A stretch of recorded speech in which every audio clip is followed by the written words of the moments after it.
The history of tobacco use in the United States is a long and complicated one. The world as a whole didn't really understand the detrimental health effects until the U.S. Surgeon General started to require health warnings on tobacco products over 50 years ago.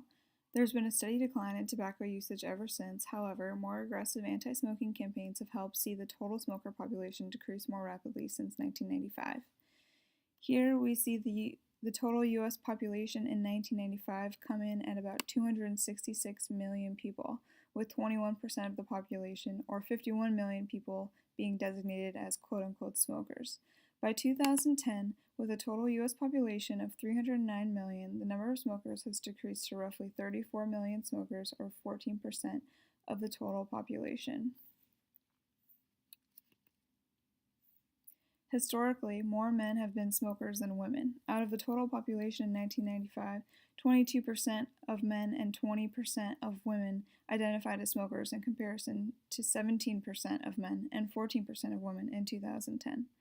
To further break it down by race, in 1995, 20% of male smokers and 21% of female smokers were white.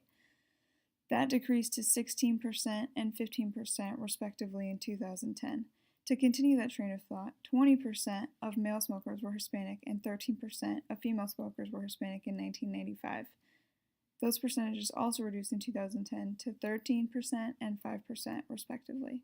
Last but not least, 25% of male smokers were black or non-Hispanic in 1995, while 19% of female smokers were black or non-Hispanic. Again, those figures were reduced in 2010 to 20% and 15% respectively.